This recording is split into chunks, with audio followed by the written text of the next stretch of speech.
Okay, I just want to welcome everyone and we'll give it a few minutes for people to join in. I just wanted to say that one of the reasons we're doing this webinar is because we speak to so many people who are having a nightmare finding a saddle for themselves and a saddle for their horse. And actually, that's one of the reasons I joined the company as well. As with my own horse, she was almost crippled by a bad saddle, an improper saddle fit. For the longest time, we couldn't determine sort of what the issue was, which is a very similar story to Jochen as well. So it really hit close to home, and being able to find a source that gives the necessary information so you actually know what to look for, not just in the fit of the saddle to the horse, but also the condition of the saddle. How do you know that what you're buying is not broken, is not fractured? How do you know that the flocking is a good material for your horse, that the tree isn't twisted? All that in addition to really understanding fit for yourself, fit for your horse, and how the fit affects the movement of both yourself and your horse is so incredibly important, but there's so much conflicting information that we're doing this webinar to try and help people who are looking, especially for a used saddle, how to really pick out the lemons and to protect themselves and their horse, and of course their wallet from making a bad investment or putting something that is compromised or broken or not in the best condition on their horse. So we'll give it a few more minutes, and let's see, Jochen, are you ready to proceed when we have everyone sort of joined in? Yes, hello everybody, and as usual, I love doing these webinars because, like you said, Sonia, we can help so many horses because of lots of misinformation that's out there, and that's why you and I decided to do this. We wanted to do it, and I think we should start with my favorite little video. What do you think? Yeah, let's go ahead.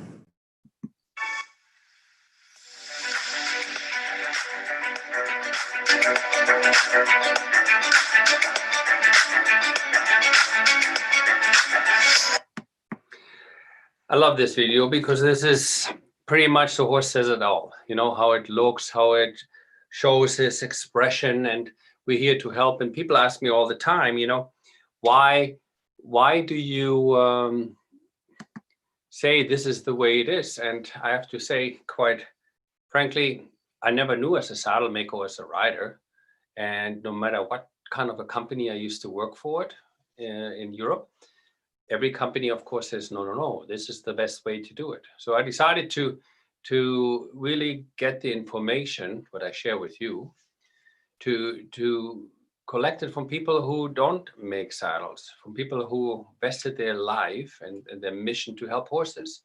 So worldwide, we have people who dedicate themselves as professors how to look at saddle fitting in relation to the anatomy of the horse and rider.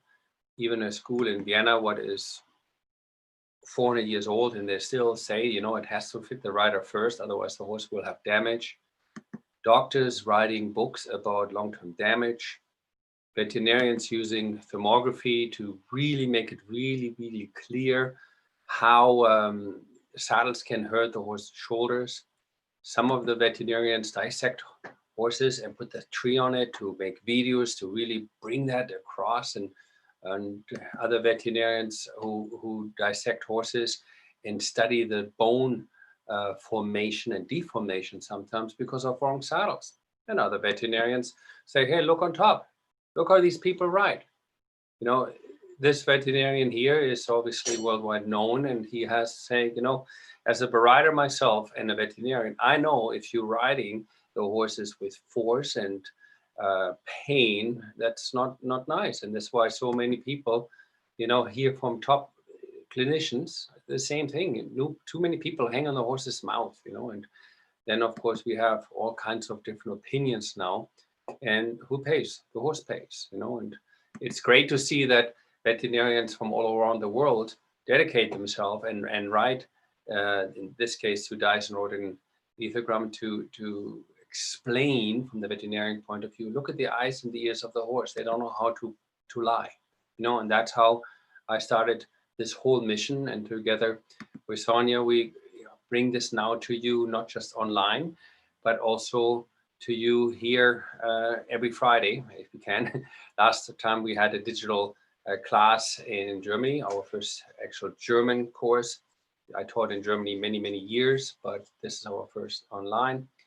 And we know, of course, it's not always dressage or jumping. I mean, we have Western riders, pleasure riders, and we understand many, many, many people like this lady here who understands, there's more what changed than the style of riding. It's the breeding, and we had a wonderful webinar with her who explained, the horse used to be a rectangle and now they're an upright rectangle. And that causes massive problems for trainers. This is a German trainer, our international Saddlefit for Life trainer. We had a wonderful webinar with her.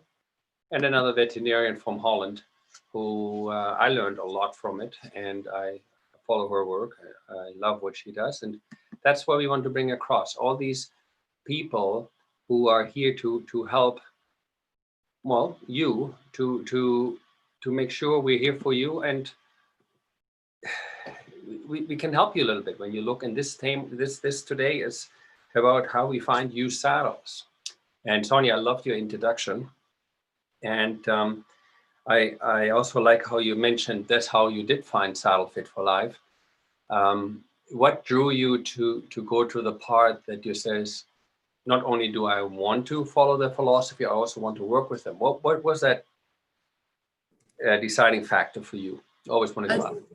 The biggest thing was actually going to so many different professionals and getting, so for example, as the saying goes, you ask 3 different saddle fitters, you get 4 different answers. So none of the information matched, no one really, not a single fitter that I hired or tack store that I went to mentioned anything about equine anatomy, mentioned anything about the biomechanics. And it was just a matter of if the saddle, a very basic fitting, does it hit the withers? And that's pretty much it. Is it comfortable for the rider? It was so basic, and yet I could see the damage forming on my horse, especially with the very last fitting that we had, where just massive amounts of atrophy. And it's like, this isn't normal. This is not how it should look. So looking for answers, looking at so many different articles and so many different organizations, I finally found Saddlefit for Life, and it started to really provide answers to the questions that no one else was providing insight to.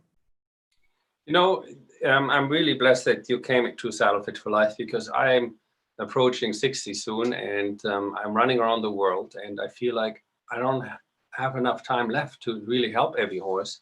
And I'm so blessed that you're able to put this online so that we actually have an educational system now where people can learn this. And what was the quote? You said we have close to 20 courses or something like that?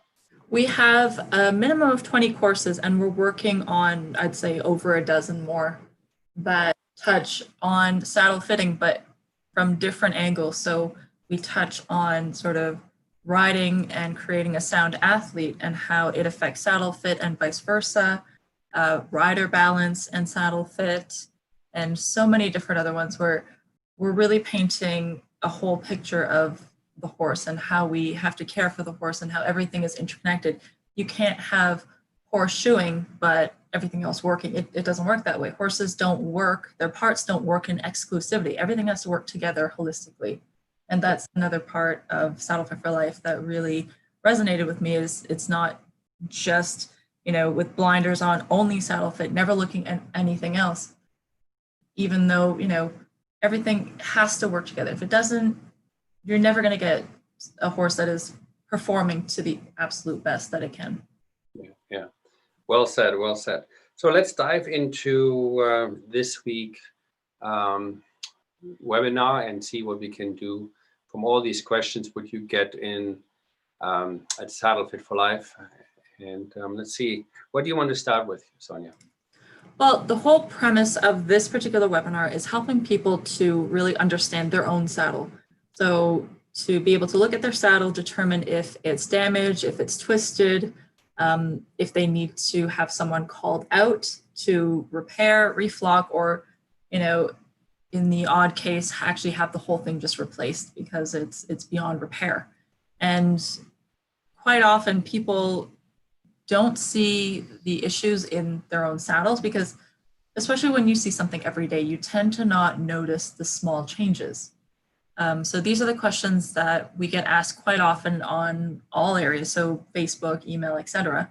And I thought it would be a great way to present it in a webinar so that people had one place to go where they can find that information and really, you know, take the steps to protecting their own horse. It costs them nothing, and it's just a little bit more education, which is what we're all about. So we'll get started. And the first one is very basic. So how do I know what kind of tree is in my saddle without obviously ripping it apart? Right, right. So I think what I always recommend to everybody, when you buy a saddle, is it online or from a retailer or from a saddle fitter, ask them right away, is it a disposable or non-disposable? And then the retailer or the saddle fitter or the person online says, what does it mean? No, it says, well, can it be altered or adjusted? And most of you know there's many companies where you can open the panel and you can exchange a metal plate. Okay, so they come either that short or they come super, super long. They come in all different shapes.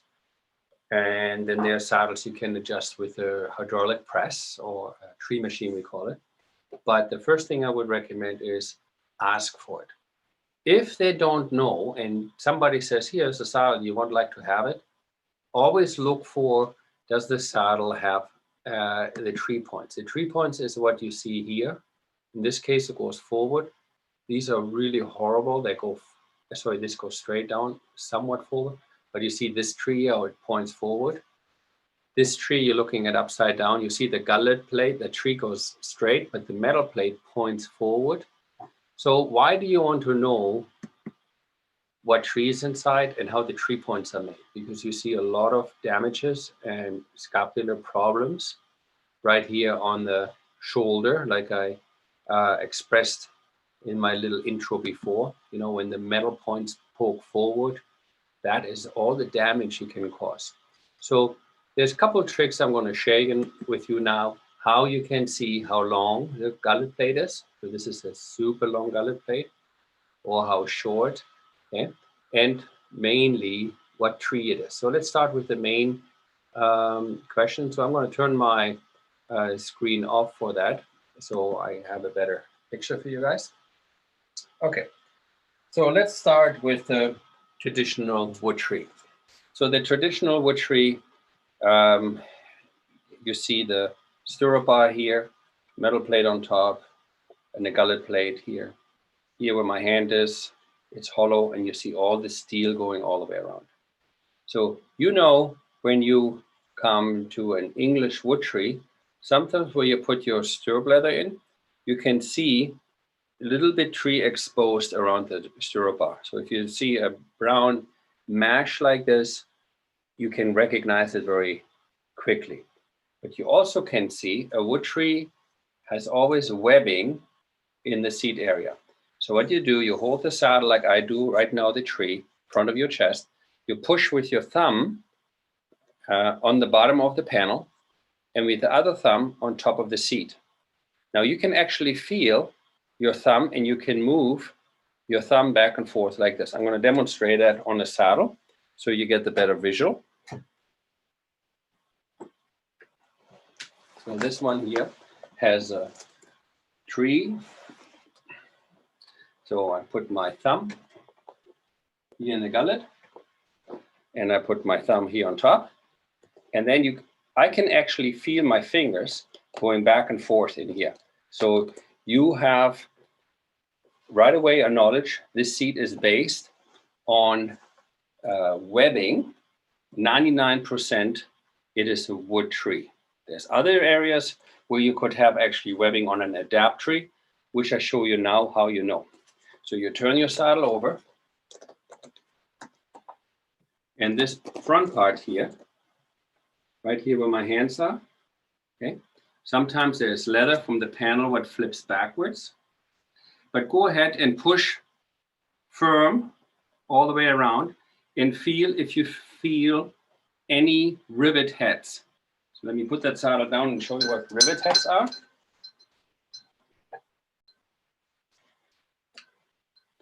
You can see here, these are rivet heads.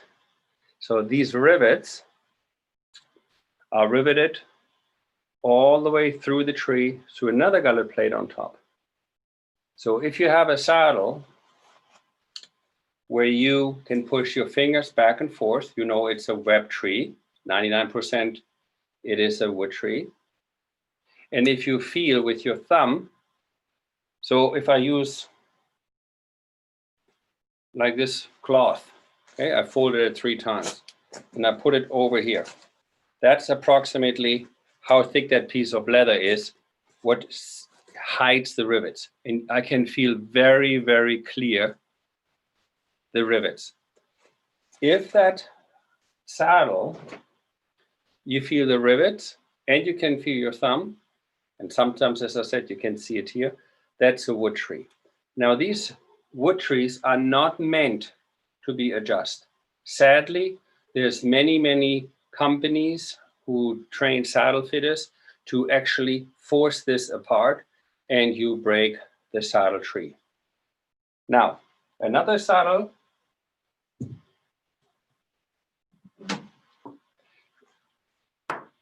So these are rigid plastic tree. There's absolutely no give in it, and you cannot push your fingers through it. So a plastic tree, I know, if I put it on my chest or I push it down and push on the pommel while the saddle is resting on the floor, it doesn't bend. Now a flex tree,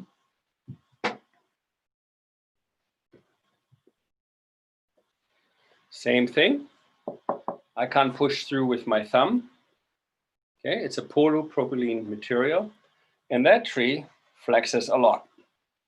It really flexes. Now the cool part about this, on the flex tree, some companies do, some companies don't. You see these grooves here. This is where the spring steel comes in, what allows the tree to have a certain thickness, flexibility or not. Most flex trees, they just widen and narrow in the angle. The saddle, what is an adapt tree, widens also in the tree width independently from the angle of the shoulder. So we have now learned about the wood tree and the flex tree and the adapt tree. The adapt tree comes in the webbing where it's, I can feel it here, or I can look it up, and most of the time it says somewhere Saddlefit for life on the saddle, because those saddles have their royalty to Saddlefit for life, because they are adjusted and can be adjusted to the various different horses. In Western world, we have the same thing. You can have rawhide trees, or you can have flex trees. Rawhide or flex tree, main difference, rawhide doesn't give. A flex tree, you can see here, it moves.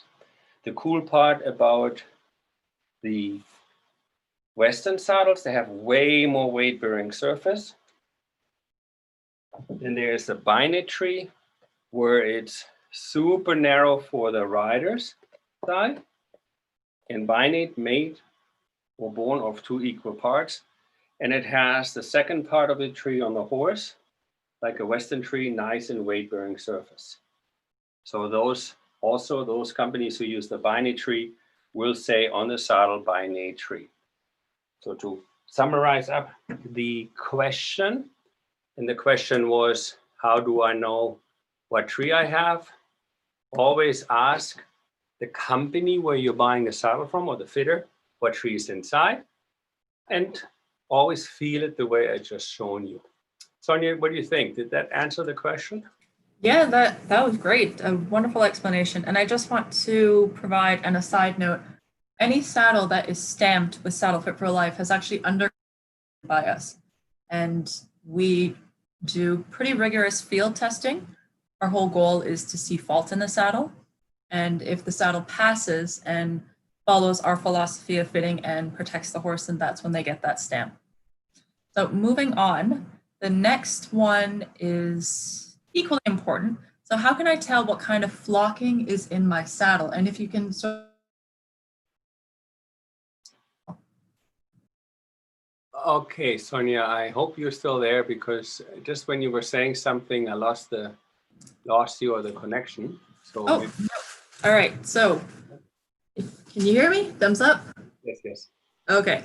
So the next question was, how can I tell what kind of flocking is in my saddle? And if you can sort of briefly talk about the pros and cons of each type of flocking as well. Okay. So when people say flocking, then let's look at this one saddle here. There is very often where a customer comes to us and says, oh, I like to have my seats reflocked. So the seat, the top part of the saddle where you're sitting on top, okay, that is done in the old day with horsehair or real wool. Today, most of the time, saddle companies use foam. Now, to restuff that seat or to reform the seat, that is strictly for the rider, and that has to be done at the company or at the shop. The restuffing, the flocking for the horse, is underneath the tree. And here we got an extreme wedge-shaped saddle with super wide panels to the back. And in order for you to figure out what's in there, it's a very easy test. I'm going to show you that. You want to stop this here again. So you take your saddle,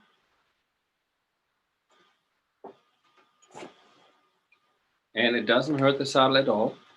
Go where it's nice and wide. And if you push with 2 fingers in, just massage it a little bit, and it leaves a little hole like that, see? Then to 90%, it's not rubber or foam and felt. If that would be rubber, foam, or felt, air or care, it wouldn't have this little dimple. Now, with wool or other materials that used actually for restuffing, you would easily massage this out and then the little dimple is gone. So the other alternative is you can lift this up, and underneath the saddle flap, you can feel your hand, stick it in here, and sometimes you can feel little stuffing ports. In other words, where the saddler stuffed in the wool. So pretty easy actually to figure out what's inside. In the saddle fitting world or saddle making world, many saddles just have a rubber piece. Here you see that lady. These pictures are courtesy from Karen Lewis. She's a master saddler from England. She's also a certified equine ergonomist, and she helps us a lot with good pictures and all the horses in England. So thank you, Karen, for sending those. Here, this particular panel is from a jumping saddle, and this is latex. That's a soft foam with felt. So that particular material does not bounce back when you test it the way I just showed you. And that particular material is popular under the manufacturers because you don't need skill. Sometimes they're pre-formed. Leather gets just wet, pulled around. And the philosophy on those panels with that flocking is one size fits all. And the bottom one here, you can see this is a panel, and where the stuffing comes out, or this is better here. You see these cuts here. This is the stuffing ports. There's always one in the front underneath the stirrup bar and one in the back where the sweat flap joins the tree. Okay, this is where the saddler can restuff the saddle while he's at the barn. And various materials is used. For example, 100% synthetic, 100% wool, or a mixture of wool and synthetic. I was taught when I went to my apprenticeship times, so that was 42 years ago, a good panel should be firm, flat, and smooth to get the rider very close. And on an English tree, let me see if I have one here, just to show you the relation.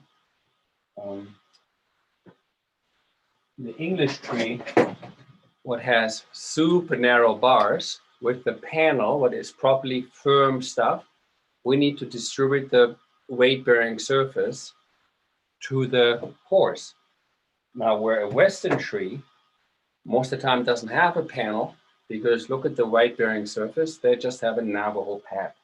So the purpose of the panel, hence the question, what material is good, not so good? The purpose of the English saddle with the stuffed panels is to distribute the narrow rails over the horse's back, increase more weight-bearing surface, make it smooth, and you can stuff it and shape the panel if the horse is changed. Now, I particularly stick to what my old master told me, and for all of you who have been riding for more than 40 years, if you remember how firm but smooth and flat the panel was, that's how I was taught to fill a saddle or a panel. Today, you see all kinds of ideas, and it defeats the purpose of the panel because some of them are very fluffy, very soft. They have no weight-bearing surface. In other words, the rails of the narrow tree literally falls right through. On top of it, in the old days, they used husk or straw or horsehair and deer hair. Now I'm going to go back now a couple hundred years. 40 years ago, I was taught we were going to use filling material, what is 60% wool, 40% synthetic. So I have this wool, what I was taught on, the super long fibers, is super soft. And when I put it in a ball and make it really flat, okay, it has a nice comeback, like it jumps back because of the 40% synthetic. This represents the closest what they was using for a long time. They use horsehair and deer hair. Very difficult to manufacture, very difficult to get a nice smooth panel. That's why some companies just use synthetic, because you can just blow it in with air, gets you an illusion of, oh, look at how nice and fluffy and soft it is to the horse. But for the real riders and for the people who understand why does the panel has to be stuffed so correctly, they don't want to sit on something what is very, it moves a lot, and B, there's a lot of up and down movement in the horse's saddle, in the saddle to the horse, and compare that to a very soft mattress. Next morning, your back will kill you. So the mattress has to give the body while you sleep the support. Same with the stuffing of the panels. I was taught the panel needs to be soft, smooth, but firm. You can't achieve that with 100% synthetic material. Other options you see here in these pictures are wool, 100% wool. That's the problem if you ever crawled on cotton, for example. You feel how hard they get very fast, and they don't have that spring back like horsehair or deer hair used to have. So those panels get very fast, very lumpy, and very hard. So that's the opposite. So that's why the best wool flock panels simulate the horsehair and deer hair, which is 40% synthetic, 60% wool. Everything else deviates the reason why we have a stuffed panel on the saddle and doesn't help to get the riders and the horse into one, too much movement, and the rider bounces around. So I recommend, there's a lot of stuff out there. Ask what's in my used saddles. I showed you how you can test it by carefully pushing with your panel, a finger on the panel. It doesn't hurt the saddle whatsoever. Rubber, latex or felt, or foam panels, air or care panels, they will bounce right back. Stuffed materials such as synthetic, 100% wool, or the wool mix 60 to 40% will keep your inbind, and that's how you know what's in the panel, what is best. I go when saddles were done for function. In other words, they could not afford a tree what falls through the panel. The panel was smooth, close contact to the horse with horsehair and deer hair. Today we use wool, what simulates that, which is 60% wool, 40% deer hair. Okay, and just to sort of dovetail off that, a lot of people believe that flocking alone is enough to adjust a saddle to fit a horse. Can you describe why that's incorrect? Yes, it's the best way I probably can explain it is a saddle has to bring two living beings together. One has a horizontal spine and the other one has a vertical spine. So the rider has the tendency to either lean back, forward, left, or right. And all his imperfections or all his impact, you always see it first in the seat fold. Same thing when you rip your shoes apart, you see on the inside of the shoe, the footbed, how the person walked on the shoe. The actually bow-legged person or knock-knee person will wear the heels of the shoes inside or outside. With the saddle stuffing, the stuffing of the panel changes, same thing, because of the rider's balance or unbalance, but mainly to 90% because of the physical changes of the horse's back. And a three-dimensional change of the horse doesn't go everywhere even symmetrical. A horse's back, if it's ridden properly, will hopefully change to the better, which means the base of the neck lifts more, the shoulders get wider, the scapular falls further back. Now the rib cage comes steeper and the whole area, let me get a saddle to demonstrate that.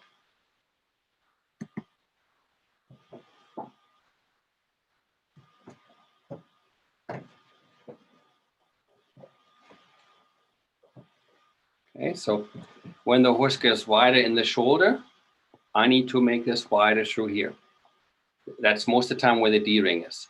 When the horse gets different than the shoulders, below my thumbs, what I'm on my other finger here, that is the bar of the tree points, that's the angle. So you need to understand when the horse changes, they get narrow or wider through the shoulder gets steeper or flatter. And every time you have a tree adjustment, you have from front to back, anywhere from 85 degrees, gradually changing to 12 degrees, different grip angles, which means stuffing needs to accommodate this and that. And sometimes you have horses who are much stronger one side than the other. Sometimes people just stuff the saddle and they decrease the spacing here. You see this a lot. That's a big, big warning. When people stuff from the side, they make this narrow. So adjusting the saddle sometimes means to make this wider or adjust the width of your channel. So always ask your retailer or saddle fitter, can I change the gullet width without sacrifice the width of the weight-bearing surface on my saddle? So that's an important one. And last not least, we also want to see if there are at least 3 billets on the saddle. And if there are not 3 billets on the saddle, you want to see if the saddle has the ability with 2 billets to have these straps to be adjusted in the right spot.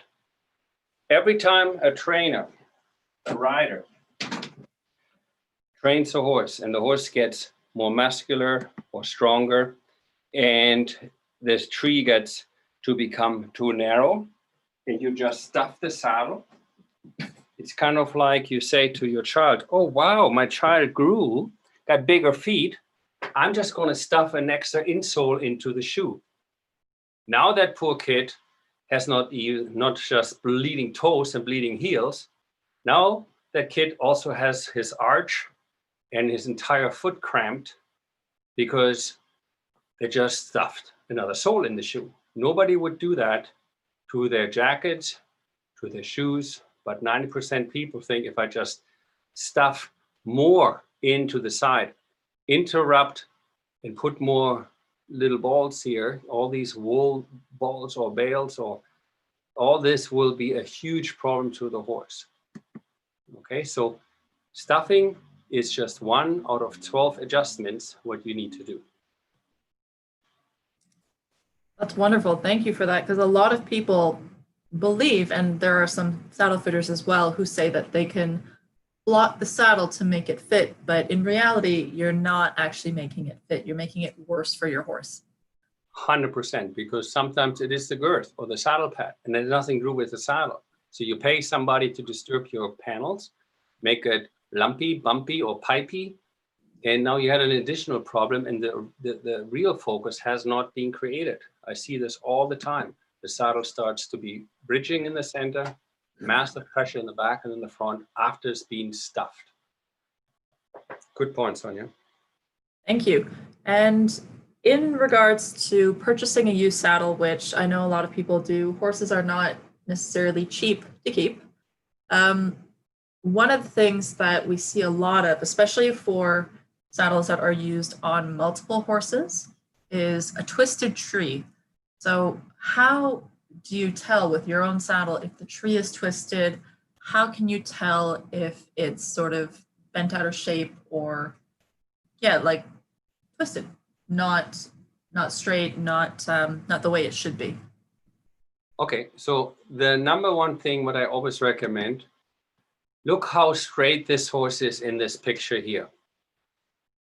Shoulders, horse's neck, even the ears are both forward.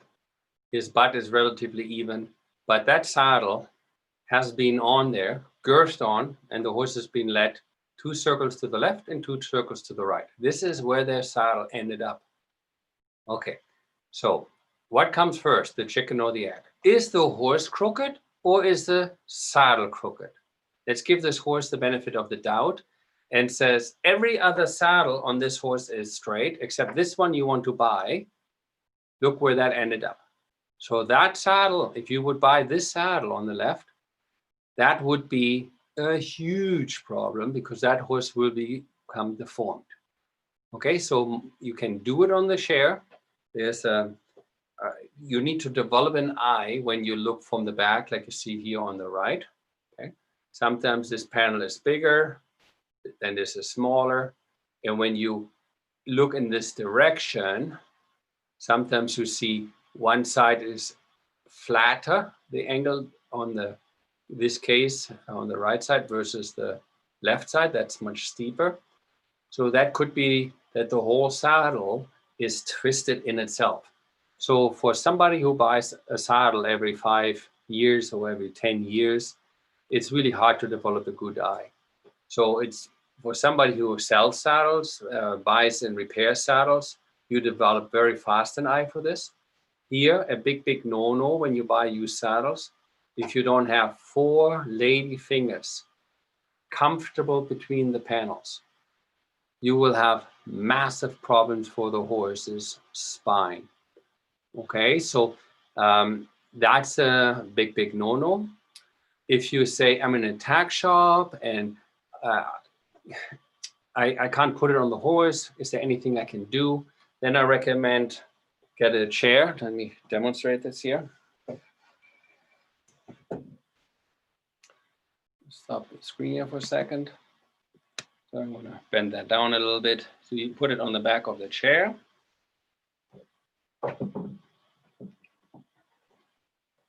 You put the saddle on this way, and then you lift it up and down, and you want to follow with your eyes over here, all the way through there, all the way through the top. This seaming in the front, okay, that sometimes goes this way and the cantle goes this way. So again, it takes a little bit to develop an eye, but if you do that for a living, or you do this often, that's a very easy way to see it. If you don't do it so often, I would always recommend make sure you're allowed to put that saddle on the horse, because that is the easiest way for you to see, hey, is that saddle twisted or not? Okay, of course you want to know if your horse is straight and how saddle to saddle compares on your particular horse. And can you quickly talk about the difference between a twisted tree and a saddle that's actually falling on the horse itself? Okay. So there is another little tip, and let me start with the tree first. Let me just take that screen off. So when a tree maker makes trees, plastic tree, wood trees, adapt trees or flex trees, they all work from the center. And from this center where my pinky is, or my index finger, okay, to the bottom of the stirrup bar has to be the same distance on the right side than the left side.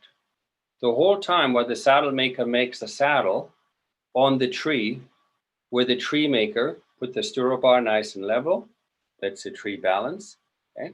The tree will never be, or it's not designed to be on the horse like that.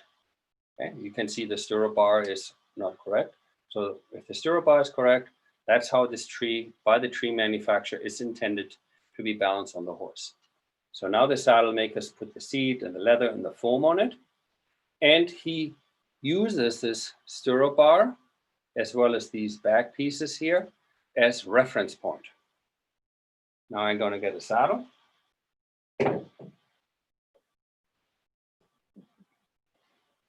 So what you can do to see if your saddle is the used saddle or new saddle is manufactured properly, I'll just bend this down a little bit. You can take a pen and you look for a fixed point of the stirrup bar. Okay, I like to say right here at the beginning where your stirrup leather hangs inside. Okay, so you hang that in, flip it over, put your thumb on the pen, flip that around. Okay. Okay. So that should be exactly to the same spot. Okay. If your finger is here, obviously the whole seat hangs on one side. You can detect very fast if the seaming is crooked, because that could give you also the illusion of, well, my saddle is twisted. Sometimes it's just this tree is crooked. Then, as I said with the chair, look from the back, upside down. I'm looking at this direction. Another possibility is you can take a tape measure or a rope, balance the saddle, pull it up with the rope, and turn it any way you like. Make sure the rope is in the center in the back and center in the front. Okay, and just look how the saddle presents itself in space. Does it tilt to one side or the other? If you're satisfied with this particular saddle and you say, that saddle looks like the seaming is properly, that saddle looks perfect in terms of it's not twisted, then we need to look how that saddle fits on a horse. So, Sonia, can you repeat the question? So now that we know what to look for when we're looking at a saddle without a horse, once we put it on the horse's back, can you define some of the important things we need to look for in regards to falling to one side, how to determine that it's asymmetry in the horse as opposed to asymmetry in the saddle that we're seeing, especially looking from behind, like in the picture?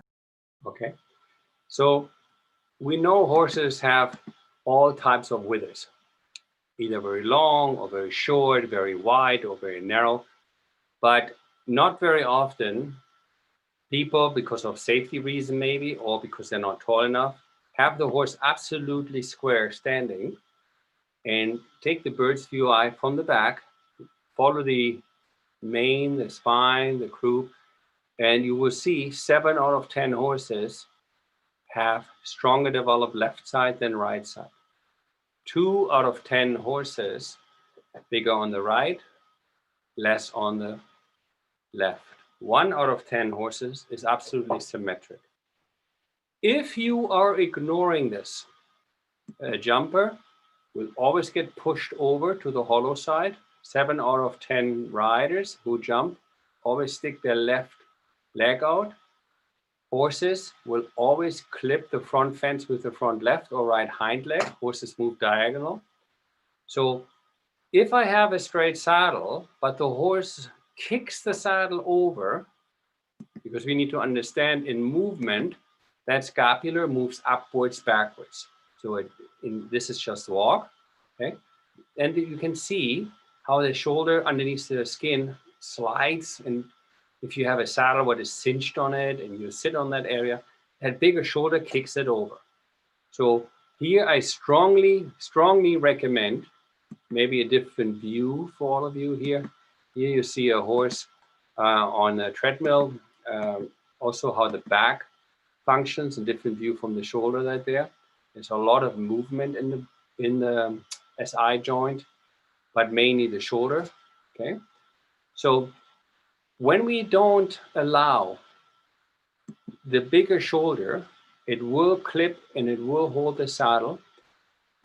Yes, we can see dry spots and we can see how the saddle will clamp, or specific on the left side will clamp, but it will torque and put an insane amount of stress on the horse's spine. So once you're confirmed that you have got yourself a good used saddle, and your saddle, the seaming is perfect, the tree looks good, and it feels good, it's a perfect used saddle, look at your horse, and if you can't see it, there's lots of trained and qualified and certified equine ergonomists who can help you, or saddle ergonomists who can help you a little bit more how to adjust a saddle to this horse. What majority are left-handed. You know, you can always see the horse's mane fall. The mane falls in the hollow side, but you have to adjust the saddle fit, not just to you, but also to the asymmetric on the horse.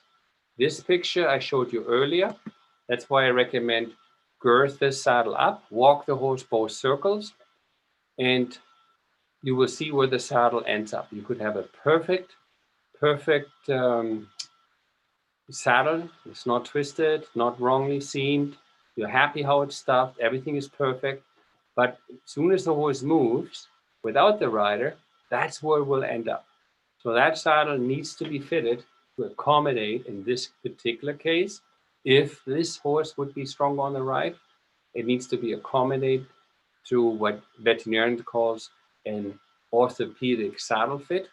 So what they would recommend, same like what they do with shoeing, you know, not every hoof is even. What they would do, they would have that tree open on one side versus the other side. You can only do this with adapt trees because wood tree would twist. Plastic tree, you can't do it. And flex tree, you can't do that either. So that's why people ask me all the time, I like my saddle. I have one of these interchangeable gullet plates, but I only want to have one side open up. If you force that with plastic trees or with inexpensive saddles, they just shatter or crack. You can see all the arrows here. Okay, if you put them in the tree machine, we see this all the time. Many companies use the hydraulic press on this tree machine, and here you see how the rivet head popped and that crack right there. Okay, these saddles have the nickname of disposable saddle, which means when your saddle doesn't fit because your horse changed positive, hopefully not negative, you need to buy yourself a new saddle. If you are not super rich and you don't want to constantly buy new saddles every time your horse got bigger and expanded, I recommend strongly look for a saddle what can be adjusted, not just in the angle of the tree, but also in the tree width and possible orthopedic. You can find those super reasonable in the used as well as in the new department. Okay, and talking about the broken gullets and the broken trees, what are some indications that a saddle is needing to be repaired or just needs to be retired? So I know that quite a few people see a crease in the seat and then they panic and think, you know, the tree's broken when In reality, the tree is actually meant to flex a little bit, and how much crease there is actually dependent on the tree material and the rider weight. So what are some surefire ways that the owner of the saddle can tell that it's actually broken as opposed to functioning the way it should? Okay, I love that question. That was super that we finally had time to attack this question and answer this question. So first of all, when I started saddlery, the seat foam was super, super thin, and we made the seat out of pig skin, so skin from a pig. Super tough, super strong. And for those folks who have ridden in the 60s and 70s as I did, you remember those saddles, they were rock hard in the seat. There were barely any give. The tree material, 90% was a wood tree. And unless you weigh 95 kilos or 180 pounds, that spring tree wouldn't give. So because the manufacturer didn't want that saddle to break. So times moved on. We have different communication devices such as computers and cell phones, and different ways of we conduct a medical procedure. And this is the same with any other sport. The riding industry has new materials as well, such as polypropylene or gullet plate in 1958, for example. The company I learned with used a head plate. It looks like this, okay? What is only attached on the side, it's a pretty thick head plate, and you can adjust it without taking your saddle apart in the tree angle and tree width. So these materials came so you can adjust the saddle without breaking the plate. Also the tree, it's not all wood anymore. We have materials in the Western and English where we can adjust it. And yes, we do have materials like this one. This is a rigid plastic tree. You can see pop rivets there, and it's just cracked like a glass or a window. Okay, so most wooden trees, when they were badly stuffed or broken, they start cracking in these narrow bars. If you have a chance to ever look at a wood tree, I mean, it's super, super thin here. And that's the reason why you have so many steel plates everywhere around. The old system with the pigskin and with the thin seat foam, when you saw a seat wrinkle, that was to 90% the tree was broken right here where you see the arrows. Now, today we have materials, saddle trees, which you can drive with the car over, they wouldn't break, or so super flexible, they don't break. And we have a lot of different leather we use. We use calf skin now, cow skin, but mainly our adult amateur rider who starts riding in their late, 30s, 40s, sometimes even 50s. They say, I don't want to sit on something super hard. I want something cushy and soft. So the seat foam become thicker on the seat, as well as the leather got more springy. So we have trees with much more flexible. And the foam, which gets much more indented, that will, of course, create a seat wrinkle. It's just the same as your expensive Italian slipper or expensive dress shoe will create a crease over your toes where your shoe creases while you walk. So while you're sitting in a super soft seat on a tree, what gives a lot, that leather expands and then wants to come back. Okay? So the new ones, you could have seat wrinkle, but the foam, the tree is not broken. This is how you can tell if the tree is broken. So I'm going to turn my screen off for that and get it saddled again.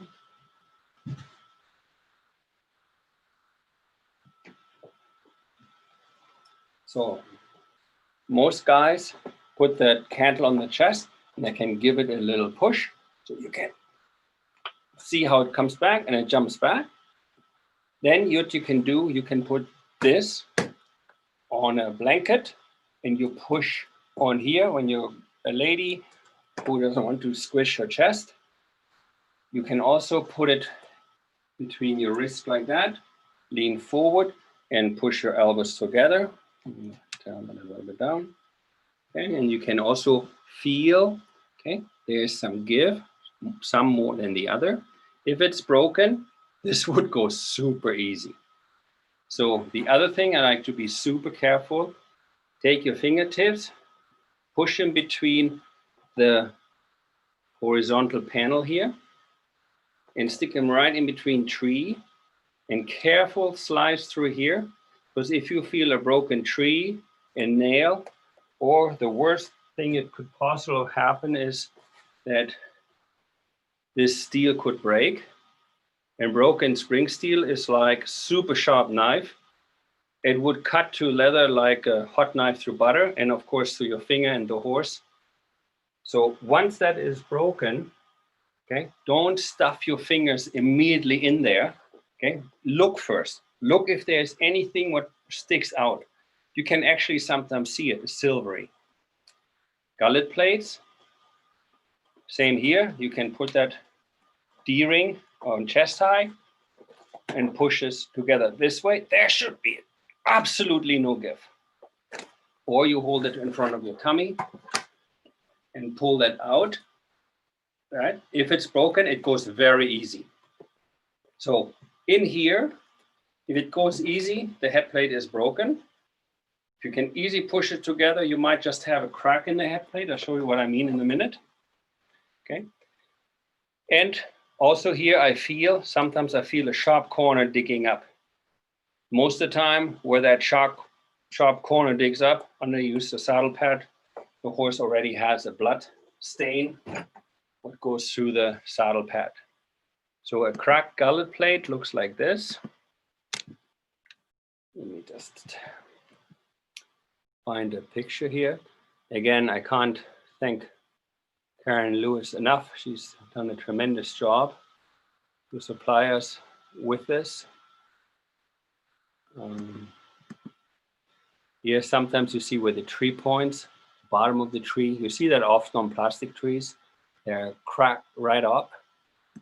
And sometimes you just have a little tear in a little crack right here. So you don't think it's broken first, but it always rides weird.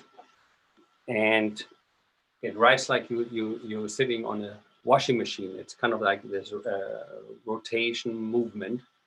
And every veterinarian says, if you ever have a broken tree, this way here or that, they say to you, do not ride on that, because what I explained, the spring steel can cut through leather like a hot knife through butter. So please be super careful and take your time when you look at the tree.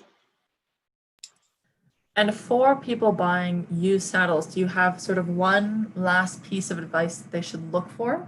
Something that is easy to spot, easy to feel, and they don't need to take our course to sort of figure it out.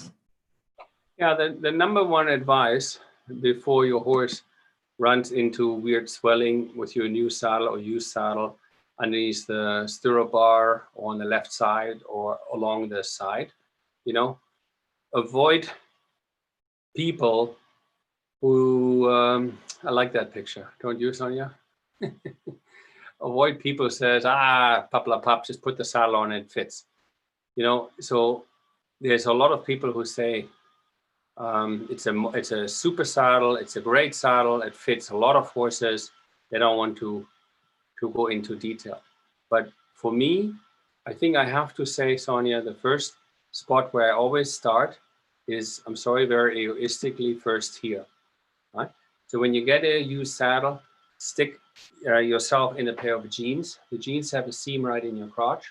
Sit on that saddle in the saddle shop, on the saddle stand, or ask them to ride the horse in jeans. Because if you feel the seam in the crotch, guy or girl, you know that saddle is not the gender appropriate saddle.